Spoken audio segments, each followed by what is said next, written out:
পটল দাস দুদিকে হাত বাড়িয়ে দেওয়াল দুটো ধরল, তারপর স্রেফ হাত আর পায়ের ভরে তরতর করে উঠে যেতে লাগলো ওপর দিকে।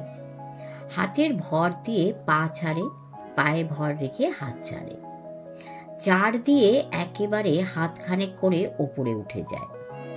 প্রায় 12-14 ফুট উঁচুতে একটা অয়েল পেন্টিং টানানো। পটল দাস সেটার কাছ বরাবর পৌঁছে ছবিটা সরিয়ে ছোট্ট একটা গর্তের মধ্যে টিকটিকির মতো সেঁধিয়ে গিয়ে ছবিটা ফের টেনে দিল। বয়সটা বেশ হয়েছে, এইটুকু উঠতেই আজকাল বেশ হাঁপ ধরে যায়। আর হুড় যুদ্ধ তো কম হয়নি আজ।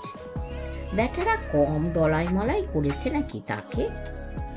তবে কিনা পাকা হাড়, ছোঁড়াগুলোর মারের হাতও তেমন তৈরি হয়নি, তাই এখনো পটল দাস খাড়া আছে। এটাই বলে ভগবানের লীলা। পটল গর্তে ঢুকে একটু জিরোলো, চোখ বুজে বুক ভরে দম নিয়ে আর ছেড়ে পটল দাস আপন মনে একটু হাসল।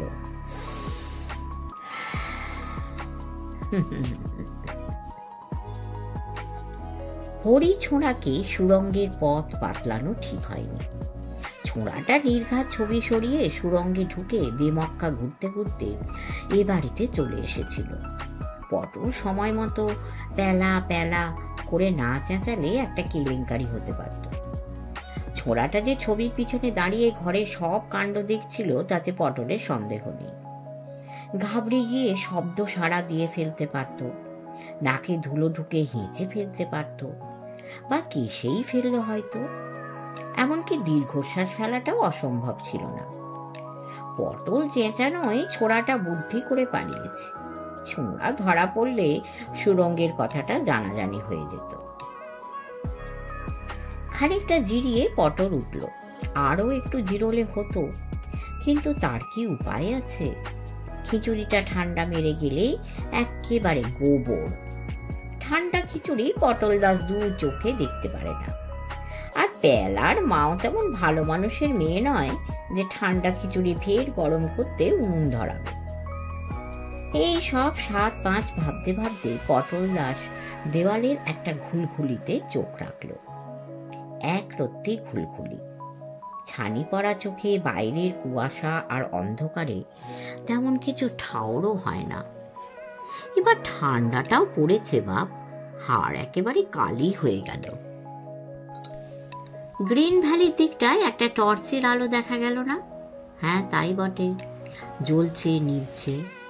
একটা লম্বা পানা লোক কি একটা বস্তু ঘাড়ে করে যেন ভাঙা পাঁচিলটা বেয়ে নামলো। সর্বনাশ, হরি ছোড়াটা ধরাই পড়ল নাকি? কেলেঙ্কারি আর কাকে বলে? আনাড়ি ছেলে মানুষ, একটা দুটো কোঁতকা খেলেই ভ্যার ভ্যার করে সব বলে দেবে। না, কপালটাই খারাপ। পটল দাস আপন মনেই মাথা নাড়ল।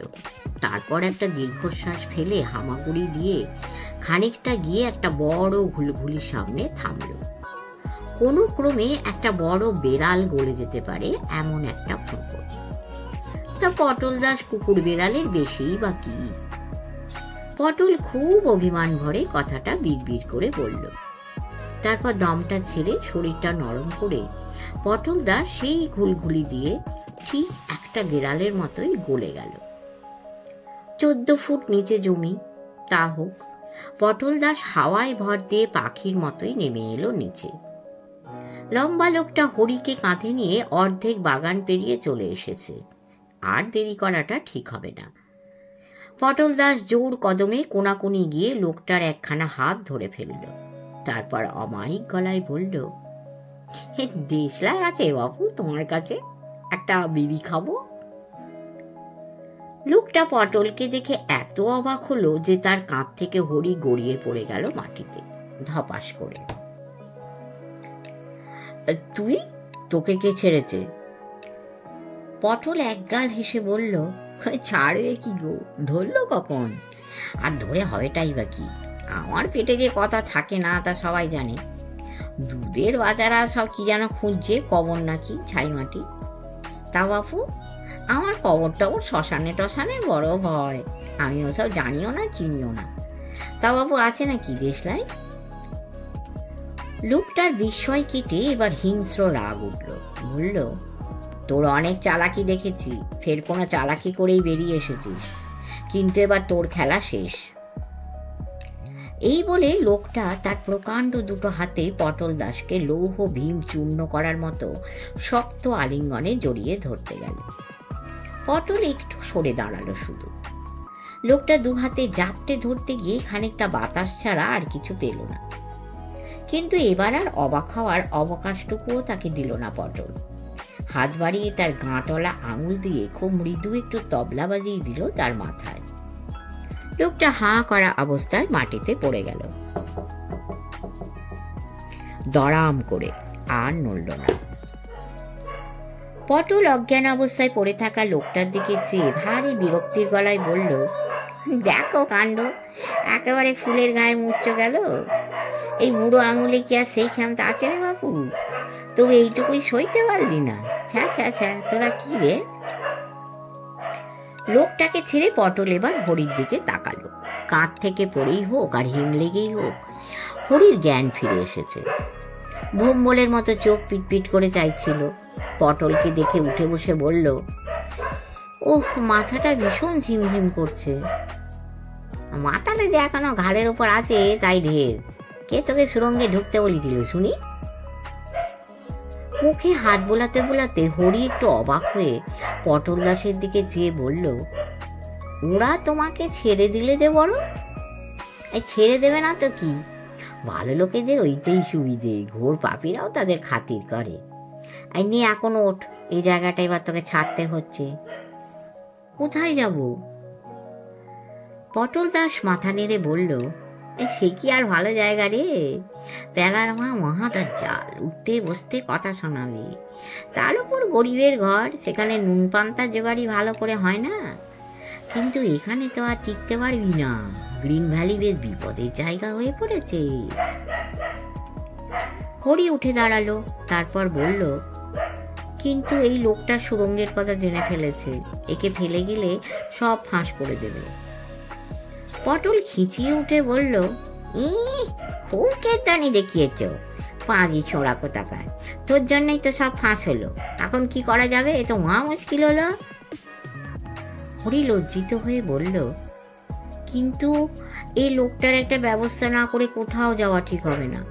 আমি বলি কি, একে হাত পা বেঁধে সুরঙ্গের মধ্যে ভরে রাখলে কেমন হবে? মরে যাবে, শেষে মানুষ খুনের মামলায় পড়বি। তা বটে, তাহলে? পটল দাস কিছুক্ষণ মাথা চুলকোতে চুলকোতে ভাবল, তারপর বলল, এই খিদেটাও পেয়েছে বেজায়, ওদিকে খিচুড়িটা এতক্ষণে ঠান্ডা জল হয়ে গেল। তোকে বলেই বলছি, কথাটা পাঁচ কান করিস না। কৌতূহলী হয়ে হরি বলল, কি কথা পটল দা? পটল গলাটা নামিয়ে বলল, এই ঠান্ডা খিচুড়ি কখনো খাস না। ঠান্ডা হলে খিচুড়িতে আর গোবরে তফাৎ নেই। কিন্তু আমি তো বাসি খিচুড়ি খেতে খুব ভালোবাসি। সে আমিও বাসি। তাহলে সেইটাই তো হয়েছে মুশকিল। বুড়ো বয়সে কি যে ভালোবাসি আর কি যে ভালোবাসি নে, সেটি ঠাওর পায় না। এই যে লম্বা হয়ে পড়ে আরামে জিরেন নিচ্ছে লোকটা, একে নিয়ে বা কি করা যায়? এই কিছু মাথায় খেলছে না। এই বুড়ো বলে মাথাটারও বয়স বাড়ে কি না? আপাতত একে 24 ঘন্টার মতো ঘুম পাড়িয়ে রাখি, তারপর দেখা যাবে। বলে পটল দাস ট্যাঙ্ক থেকে একটা ছোট শিশি বের করলো। শিশিটা খুলে লোকটা নাকের কাছে ধরলো একটু, ফের ছিপি বন্ধ করে ট্যাঁকে রেখে বলল, এবার চলো, ওই ঝোপটার মধ্যে ঠেসে দিই লোকটাকে। হরি চোখ গোল করে কাণ্ডটা দেখছিল, বলল, ওটা কি সকালে? এও এক টোটকা রে বাপ, 24 ঘন্টা টানা ঘুমো এখন বাঁচাদন। গায়ের ওপর দিয়ে মুখ সেটে গেলেও টেটি পাবে না। একটু বেশি শুকিয়ে দিলি অক্কা। এক নাগা সাধু আমাকে দিয়েছিল, কিন্তু আর দেরি করা ঠিক হবে না। এদের আসল সর্দার এসে পড়তে দেরি নেই, সে এদের মতো কিন্তু আনাড়ি নয়। দুজনে মিলে লোকটাকে ধরাধরি করে একটা ঘন ঝোপের মধ্যে ঢুকিয়ে দিল। তারপর জিজ্ঞেস করলো, আসল সর্দারটি আবার কে? হে, তা আমি কি জানি। এই যে বললে সে আনাড়ি নয়, তার মানে তাকে তুমি চেনো। এ ফুলকপি পোড়ের ভাজা দিয়ে খিচুড়ি তোমার কেমন লাগে? সঙ্গে যদি বেশ মচমচে আলুর চপও থাকে। ভালোই, কিন্তু আমার ঘরে সুড়ঙ্গের গর্তটা খোলা রয়েছে, সে খেয়াল আছে? আর এই যে লোকটাকে ঘুম পাড়িয়ে রাখলে, এর স্যাঙারটা কি একে খুঁজতে আমার ঘরে গিয়ে হানা দেবে না? সুড়ঙ্গটা তো হাঁ হাঁ করছে। পটল দাস নির্বিকার মুখে বলল, ও কি আর লুকোনো যাবে রে ভাই? যে সুরঙ্গের এতগুলো মুখ চারদিকে ছড়ানো রয়েছে, তাকে আর বেশিক্ষণ লুকোনো যায়? আরে এরাও তো ঘাসে মুখ দিয়ে চলে না, খুঁজে বের করতই। তাহলে কি হবে? এই কি আর হবে, সুরঙ্গে আমি নিত্যদিন ঘুরে বেড়াই, কিচ্ছু নেই। ওরা যদি সুরঙ্গে গোলক ধাঁধায় ঘুরে মরতে চাই তো মরুক গে, তাতে বরং আমাদের খানিকটা সময় বাঁচবে। এই খিচুড়িটাকে আর ঠান্ডা হতে দেওয়া ঠিক হবে না। হরি একটু চিন্তিতভাবে বলল, সে অবশ্য ঠিক কথা। গোলঘরে সেই লোকটাও দেখলাম সুড়ঙ্গটা বেশ চেনে।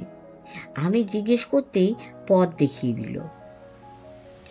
পটল দাস একটা হেঁচকে তোলার মতো শব্দ করলো হঠাৎ, তারপর চাপা গর্জনের মতো স্বরে বলল, কি বললে? গোলঘর? হরি মাথা নেড়ে বলল, হ্যাঁ, কুয়োর মতো গোল আর অনেকটা গভীর। নীল আলো জ্বলছিল ঘরে, একটা কাঠের বাক্স। কথা শেষ করার আগেই তার মুখে একটা থাবড়া এসে পড়ল। পটল দাস হিংস্র একটা গর্জন ছেড়ে বলল, চাপ! হরি কেমন একটা ভ্যাবাচাকা খেয়ে গেল পটলের এই আকস্মিক আচরণে। থাবড়ায় তার ঠোঁট কেটে রক্তের নোনা স্বাদ ঠেকছিল জিভে। সে অবাক হয়ে বলল, ওরকম করছো কেন পটলদা? পটলদা সে চেহারাটা অন্ধকারেও দেখতে পাচ্ছিল হরি। চোখ দুটোই জ্বলছে আগুন। খুনির গলায় সে বলল, মিথ্যে কথা তুমি বানিয়ে বলছো। গত 30 বছর আমি সুড়ঙ্গে ঘুরে বেরিয়েছি, আনাজ কানাজ কিচ্ছু বাকি নেই। আমি কখনো ওরকম ঘর দেখতে পাইনি, তুমি পেলে কিভাবে? হরির গা কেমন যেন শিউরে উঠল ভয়ে, শরীরটা হিম। সে আমতা আমতা করে বলল, এই হঠাৎ আমার পা পিছলে গিয়েছিল, পড়ে গড়িয়ে গেলাম অনেকটা ঢালুতে, একটা কাঠের চৌকো দরজায়। পটল দাস আচমকায় আবার একটা থাবড়া মারল তার মুখে। তারপর তেমনই হিংস্র গলায় বলল, তাহলে তোমাকে এখনই নিকেশ করা দরকার, এখনই, নইলে সব ফাঁস হয়ে যাবে, সর্বনাশ হয়ে যাবে। বলতে বলতে দুটো হাত সাঁড়াশির মতো হরির গলা চেপে ধরল। হরি এত অবাক হয়ে গেল যে বাধাটুকু পর্যন্ত দিতে পারল না। দম বন্ধ হয়ে চোখ কপালে উঠল তার, কপালে চিনচিন করে ঘাম ফুটে উঠতে লাগলো, জিভ বেরিয়ে এলো।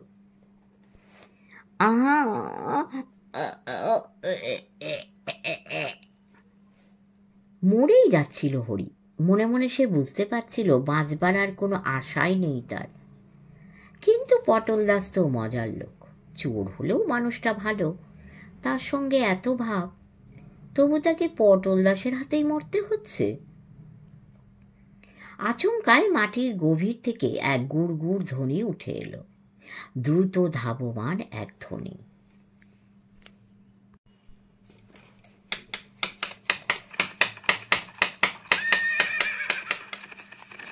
নিস্তব্ধ রাতের অন্ধকারকে চমকে দিয়ে এক তেজিয়ান ঘোড়া তীব্র হেস্যাধ্বনি করে উঠল। তারপরে ঝড়ের গতিতে সাদা একটা ঘোড়া অন্ধকারে বিদ্যুৎ চমকের মতো ছুটে এলো তাদের দিকে।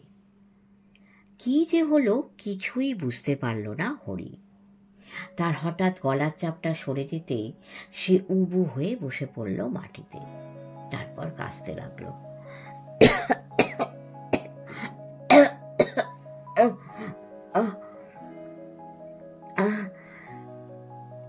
ততক্ষণ সে বুদ্ধি ভ্রষ্টের মতো বসে বসেই শুনতে পেল ঘোড়ার পায়ের শব্দ দূর থেকে দূরান্তে মিলিয়ে যাচ্ছে। তারপর ধীরে ধীরে ধাতস্থ হয়ে সে চারদিকে চেয়ে দেখল, না, ঘোড়া অদৃশ্য হয়েছে। তারপর পটল দাসও কোথাও নেই, স্রেফ হাওয়া হয়ে গেছে। কে তাকে বাঁচালো? আবার পাগলা সাহেব। হরি উঠে ক্লান্ত পায়ে হেঁটে এসে ভাঙা পাঁচিল টপকে বাগান পার হয়ে নিজের ঘরে এসে ক্লান্তভাবে বসে পড়ল বিছানায়। মাথার ভিতর বড়ই ওলটপালট হয়ে যাচ্ছিল। খানিকটা জিরিয়ে সে উঠল। দেওয়ালের গর্তটা বন্ধ করতে হবে, চেয়ার টেবিল জায়গাতে রাখতে হবে। ঝুল ঝাড়নিটাকে নিয়ে ছবিটা সরাতে গিয়ে সে অবাক হয়ে দেখল ছবিটা নিখুঁতভাবে গর্তটা ঢেকে টাঙানো রয়েছে, তার চেয়ার টেবিল জায়গা মতো সাজিয়ে রাখা। এতক্ষণ উত্তেজনার বশে সে খেয়াল করেনি।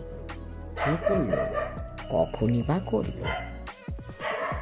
শরীরটা বড়ই ক্লান্ত লাগছিল হরির। সে খানিকটা জল খেয়ে শুয়ে গভীর ঘুমে তলিয়ে গেল। সকালে ঘুম ভাঙল ঝুমড়ির ডাকে। তার জল খাবার নিয়ে এসেছে। ঝুমড়ি কথা প্রায় বলেই না, কিন্তু আজ হরি দরজা খুলবার পর ঝুমড়ি খুব অবাক হয়ে হরির মুখের দিকে তাকিয়ে রইল। তারপর ঘরে ঢুকে থালাটা টেবিলে রেখে তার দিকে ফিরে বলল, কে তোমার গায়ে হাত দিয়েছে? তার নাম বলো, যোগুরাম গিয়ে তার মুন্ডু ছিঁড়ে আনবে। হরি শশব্যস্ত হয়ে বলল, কেউ মারেনি, আমি পড়ে গিয়েছিলাম। झूठ बात, सच बोलो, मैं खुद उस गुंडे को सीधा बनाऊंगी। এই বলে ঝুমড়ি তার আঁচল কোমরে জড়ালো। তার চোখ মুখ একেবারে রাগে ধকধক করছে। ঝুমড়ি যে তার জন্য এতটা উতলা হবে তা হরি স্বপ্নেও ভাবতে পারেনি। তবে সে মাথা নেড়ে দৃঢ় গলায় বলল, আমাকে কেউ মারেনি, বিশ্বাস করো। আমি বাথরুমে পা পিছলে পড়ে গেছিলাম, তখন একটু চোট লেগেছে মুখে।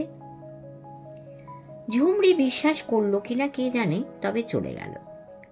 একটু বাদেই যোগুরাম এসে ঘরের মাঝখানটায় তার বিশাল চেহারা নিয়ে খাড়া হলো। বলল, ঝুমড়ি আমাকে খুব বকছে, আমি তোমার দেখভাল ঠিক মতো করছি না বলে। তা কে তোমার দুশ্মন বলো, তাকে লাঠি পেটা করে দিয়ে আসি। হরি যোগুরামের ভাবভঙ্গি দেখে হেসে ফেলল। বলল, তোমাকে ভাবতে হবে না যোগুরাম, এখানে আমার কয়েকজন খুব ভালো বন্ধু আছে। কিন্তু একটা কথা, কিছু বদমাশ লোক কুসুমকুঞ্জ আর গ্রিন ভ্যালিতে আনাগোনা করছে, তুমি একটু নজর রেখো। ঠিক আছে বলে যোগুরাম চলে গেল। হরি খেয়ে দিয়ে স্কুলে গেল। আজও 3 দিন ধরে স্কুলে, রাস্তায়, বাড়িতে বারবার মারধর খেয়ে এবং কাল রাতে মরতে মরতে বেঁচে গিয়েও সে দমে যায়নি। রহস্য ভেদ করার তীব্র একটা কৌতূহল তাকে চাঙ্গা করে রেখেছে। ফার্স্ট পিরিয়ডের পরেই বেয়ারা একটা চিরকুট নিয়ে ক্লাসে এলো। হেডমাস্টার মশাই হরিবন্ধুকে তাঁর ঘরে ডেকে পাঠিয়েছেন। দুরু দুরু বুকে হরিবন্ধু বেয়ারার পিছন পিছন বেরিয়ে এলো ক্লাস থেকে।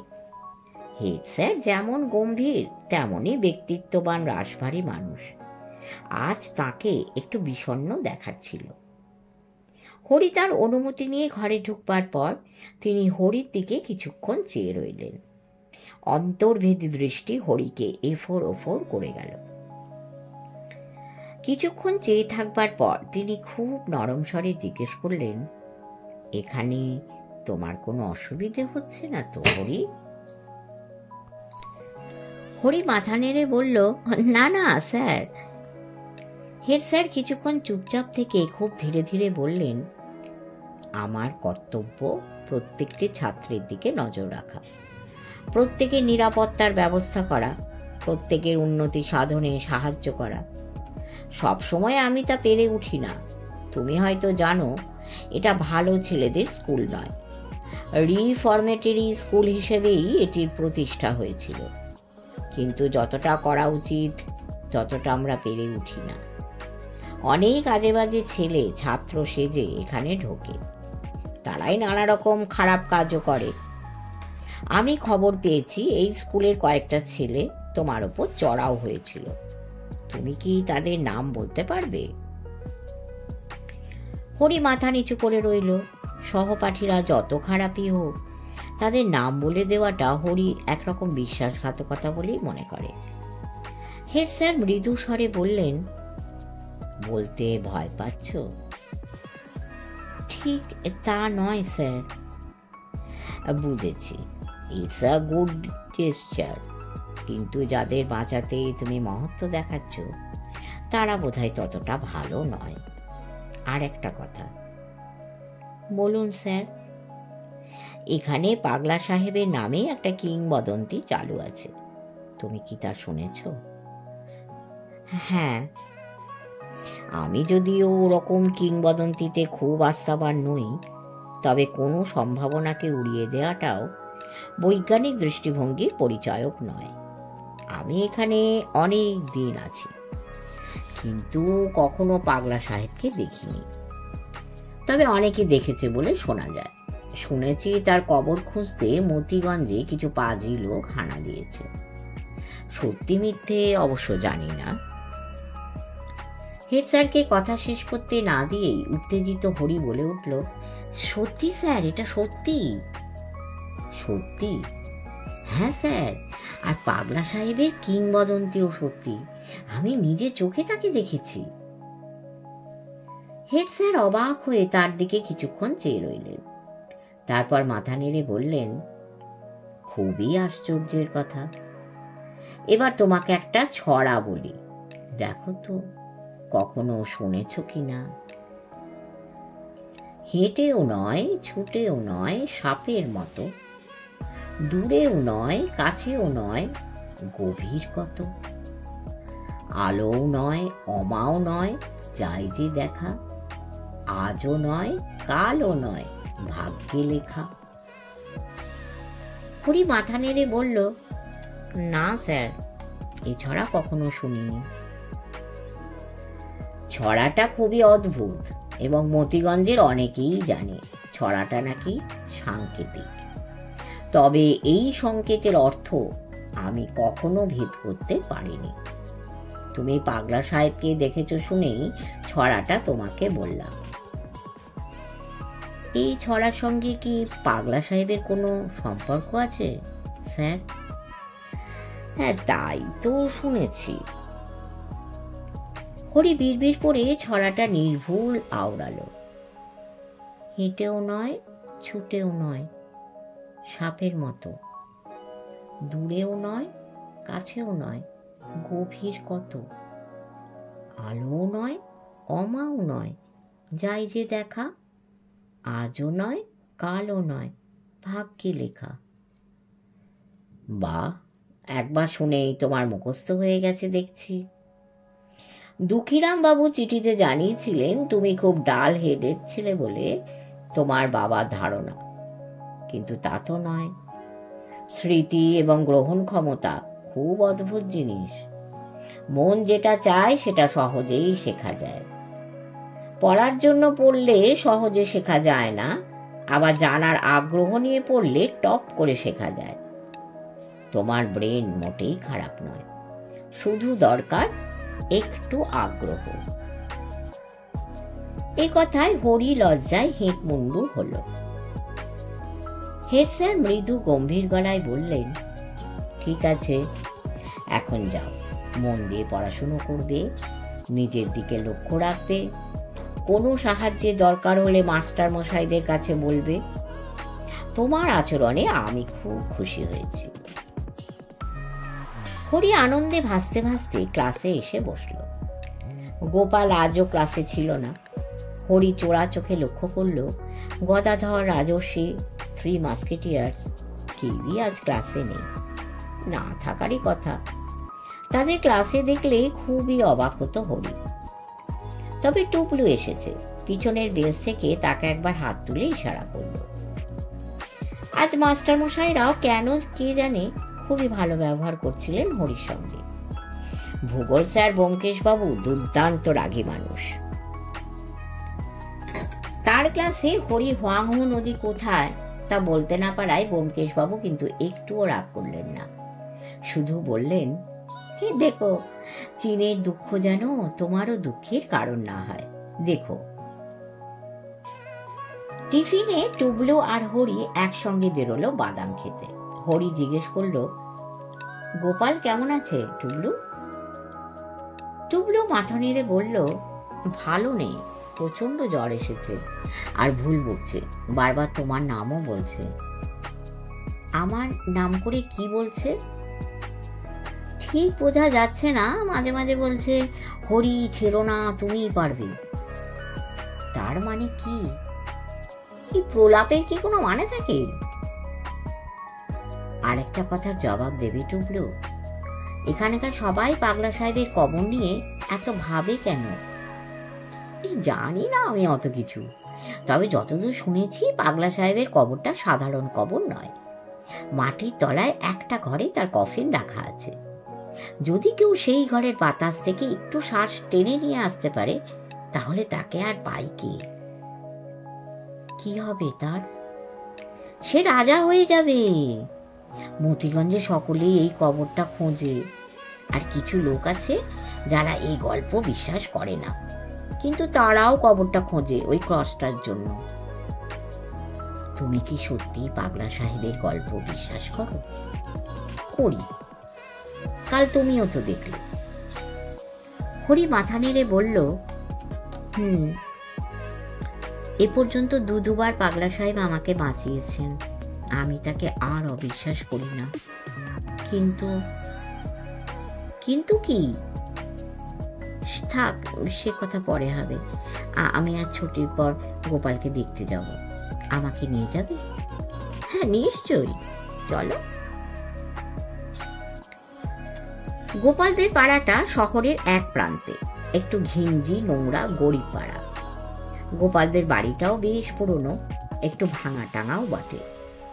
ভিতরের দিকে একখানা ঘরে গোপাল ঘোর জ্বরের মধ্যে শুয়েছিল। তার মা মাথায় জলপটি দিচ্ছেন, পিসি আর ঠাকুমা বসে আছেন পাশে। বিভীষণ চেহারার ঝিকু সর্দার পায়চারি করছে ঘরে। হরি ঘরে ঢুকে জিজ্ঞেস করল, গোপাল কেমন আছে? ঝিকু সর্দার তার দিকে চেয়ে থমকে গেল, বলল, ভালো নেই, মেলা ভুল বকছে। তা তোমার নামই কি হরি? আগে হ্যাঁ। এসো, পাশের ঘরে এসো, তোমার সঙ্গে অনেক কথা আছে। পাশের ঘরে হরিকে একটা মোড়ায় বসিয়ে মুখোমুখি আর একটা মোড়ায় বসে ঝিকু বলল, কাল রাতে সুড়ঙ্গের মধ্যে তুমি কি দেখেছ? কোনো মানুষকে? হ্যাঁ, কিন্তু আপনাকে সে কথা কে বলল? পটল দাস। এখন তার মাথার ঠিক নেই। হ্যাঁ, পটলদা কাল রাতে আমাকে আরেকটু হলে মেরেই ফেলেছিল। ঝিকু সর্দার মাথা নেড়ে বলল, কিন্তু বিশ্বাস করতে পারো পটল খুন টুন কখনো করেনি, তার ধাতই নয় সেরকম। তবে কাল তোমার কথা শুনে তার মাথা বিগড়ে গিয়েছিল। হরি একটু অবাক হয়ে বলল, এতে মাথা বিগড়বার কি আছে? আমি বুঝতে পারছি না। সুরঙ্গের অনেকগুলো মুখ, সেগুলো একটা করে ঘরে গিয়ে শেষ হয়েছে। তেমনি একটা ঘরে আমি লোকটাকে দেখি। ঝিকুর চোখ ঝলসে উঠল, চাপা গলায় সে বলল, লোকটা দেখতে কেমন ছিল? রোগা, ফর্সা, নীল চোখ। সেই ঘরে আর কি ছিল? একটা কাঠের বাক্স, একটা ডেক চেয়ার, আর তেমন কিছু নয়। ঝিকু উঠে দাঁড়িয়ে উত্তেজিতভাবে পায়চারি করতে করতে মাথা নেড়ে বলল, না না না, এ অসম্ভব, এ হতেই পারে না, তুমি মিথ্যে কথা বলছো। হরি অবাক হয়ে বলল, এতে মিথ্যে কথা বলার কি আছে? ওই সুড়ঙ্গের প্রতিটা ইঞ্চি জায়গা আমি আর পটল তন্ন তন্ন করে খুঁজেছি, কখনো ওরকম কিচ্ছু দেখিনি। তুমি ভুল দেখোনি তো? হরি এবার একটু হেসে বিনীতভাবে বলল, ভুল দেখাও সম্ভব, কিন্তু তার আগে বলুন, আপনারা কথাটা শুনে এরকম অবিশ্বাস করছেন কেন?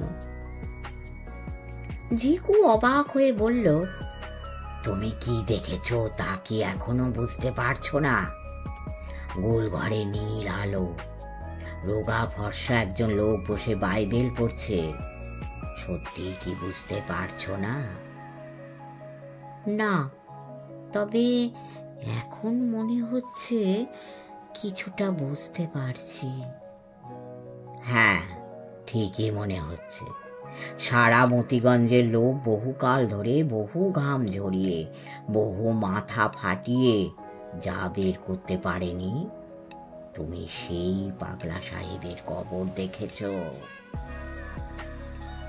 এতক্ষণে হরির গায়ে কাঁটা দিয়ে উঠল, শরীরে একটা হিম স্রোত নেমে গেল। হরি আর বসল না, পরে আসবে বলে তাড়াতাড়ি উঠে পড়ল। বাইরে টুবলু তার জন্য অপেক্ষা করছিল। হরি তাকে বলল, তোমাকে আর আমার সঙ্গে যেতে হবে না, তুমি বাড়ি চলে যাও। টুবলু একটু হেসে মাথা নেড়ে চলে গেল। হরি গোপালের বাড়ি থেকে বেরিয়ে খানিক দূর হন হন করে হেঁটে এলো। তারপর রাস্তা জনহীন হয়ে গেলে সে চারদিকে চেয়ে টপ করে রাস্তা থেকে নেমে মাঠ আর জঙ্গলের ঘুরপথে ফিরে আসতে লাগলো গোপালের বাড়ির দিকে। সন্ধে হয়ে এসেছে, গা ঢাকা দেওয়া ছবি দেখুক। ঝিকু সর্দারের সঙ্গে কথা বলার সময় সে একটা ঘোড়ার ডাক শুনেছে। গোপালদের বাড়ির পিছন দিকটায় খানিকটা পোড়ো জমি, চারদিকে কাঁটা ঝোপ, ঝোপের আড়ালে একটা টিনের ঘর। হরি খুব সাবধানে কাঁটা ঝোপের বেড়া টপকাল। টিনের ঘরটায় তালা দেওয়া, কিন্তু ভেতরে ধূপ ধাপ শব্দ হচ্ছে। খুব সন্তর্পণে হরি দরজাটা ঠেলে একটুখানি উঁকি মারল। চোখ রেখে দেখল ভিতরে একটা সাদা ঘোড়া পা দাপিয়ে মশা তাড়াচ্ছে। হরি একটু হাসল। কাল বিকেলে তাকে আর টুবলুকে রাজস্বী আর তার দলের হাত থেকে যে বাঁচিয়েছিল, সে যে সাহেব নয় এবং পাগলাও নয় তাতে সন্দেহ নেই। রং মাখা সাদা মুখটা এক ঝলক দেখে মনে রেখেছিল হরি। আর ঝিকু সর্দারের মুখে, সেই মুখের আদল দেখেই তার মনে হয়েছিল পাগলা সাহেব আসলে। হরি ভাবতে ভাবতে নিজের ভাষায় ফিরে এলো। ঝুমরি ফের একটা ছাতুর তাল দিয়ে গেল। আনমনে হরি সেটা যখন খাচ্ছিল, তখন দরজার কাছে খুব বিনীতভাবে কে যেন একটু কাশল। হরি চেয়ে দেখল পটল দাস, চোখে মিটমিটে দৃষ্টি, মুখে অপরাধীর হাসি। হরি মুখটা গম্ভীর রেখে বলল, কি খবর? পটল ঘরে ঢুকে উবু হয়ে হঠাৎ হরি দুখানা পা জড়িয়ে ধরে কেঁদে ফেলে বলল, ক্ষমা করো, ব্রাহ্মণ মানুষ তুমি, বয়সে ছোট তো কি, আমায় মাফ করে দাও। হরি তাড়াতাড়ি পা টেনে নিয়ে বলল, ওটা কি হচ্ছে, ছাড়ো। পটল দাস তার চাদরের খুঁট দিয়ে চোখ মুছে বলল, আমার মাথায় কাল শয়তানে ভর করেছিল, তোমার গলা টিপে ধরেছিল, কিন্তু যে কোনো দিব্যি করে বলতে পারি তোমাকে মারতুম না, ইচ্ছে ছিল অজ্ঞান করে ফেলে কাঁধে করে নিয়ে তোমাকে গুম করে রাখবো। কেন বলো তো? পটল দাস ভেউ ভেউ করে কিছুক্ষণ কাটল,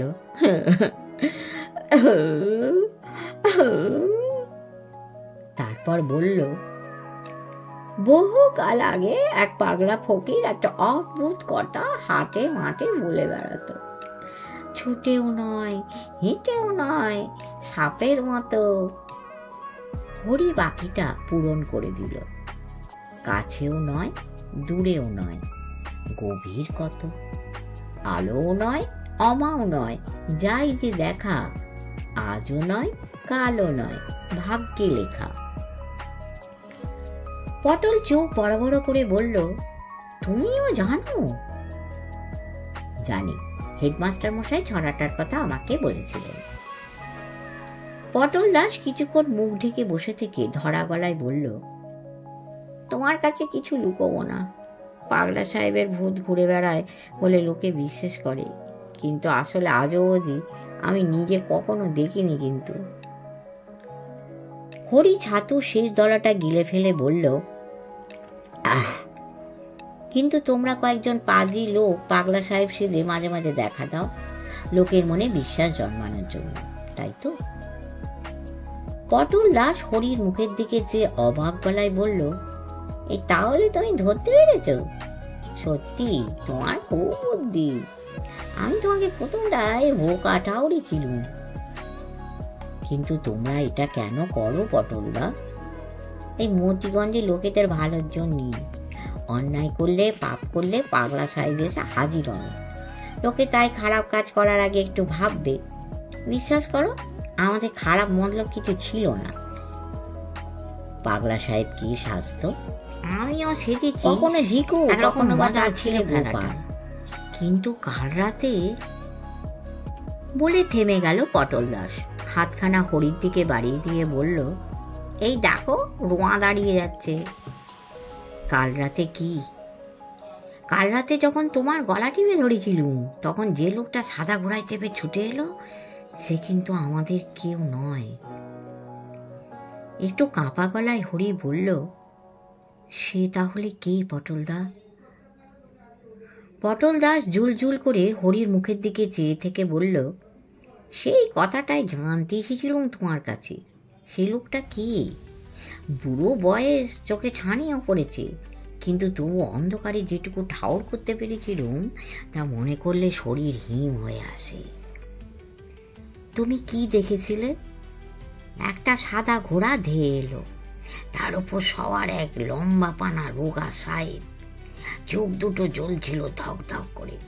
সে আমার দিকে ছুটে এলো, আমাদের ওপর দিয়েই ছুটে গেল, কিন্তু শুধু একটা ঝোড়ো বাতাস ছাড়া কিছুই টের পেলুম না। ভয়ে দিক বিদিক জ্ঞান হারিয়ে ছুট লাগালুম। হুমড়ি খেয়ে পড়লুম গিয়ে ওই ভাঙা পাঁচিলটার গায়ে। বহুকাল এরকম ভয় পাইনি। তারপর কি করলে? কি করলুম তার ঠিক মনে নেই। কেমন যেন একটা ঘোরের মধ্যে ছিলুম কিছুক্ষণ। এখনো আমার দ্বন্দ্বভাবটা যায়নি, কিন্তু এটা বুঝতে পারছি সত্যিকারের পাগলা সাহেবও ঘোড়ায় চেপে বেরোন বটে, আর তোমার ওপর তার নজরও আছে। একটা কথা সত্যি করে বলবে, কাল সুরঙ্গের মধ্যে যা দেখেছিলে তা বানিয়ে বলনি তো? না পটলদা, বানিয়ে বলার মতো বুদ্ধি আমার নেই। ওরে বাবা, যদি সত্যি হয়ে থাকে তবে তোমার বড় বিপদ। কেন? বিপদ কিসের? 5 জনে জেনেও গেছে কিনা যে তুমি কবরের হদিস পেয়েছ। কে রটালো কথাটা? ও কথা কি চাপা থাকে? জাগে, এখন কথাটা হলো সেই কবরের হদিসটা তো দরকার। হরি হেসে বলল, হদিস কিছু শক্তও নয়, চলো দেখিয়ে দিচ্ছি। পটল সব হয়ে চেয়ে বলল, আমি? ও বাবা, আমি পাপি তাপি মানুষ, পাগলা সাহেব আমাকে ভস্ম করে ফেলবে। বরং আমি এখানে বসে থাকি, তুমি যাও, গিয়ে জায়গাটা একবার দেখে একটা চিহ্ন রেখে এসো। হরি রাজি হলো। পটল তাড়াতাড়ি টেবিলের ওপর চেয়ার তুলে ফেলল, মুখে ঝাড়ুনি দিয়ে ছবিটা সরিয়ে দিল, চাপা গলায় বলল, জয় মা কালী।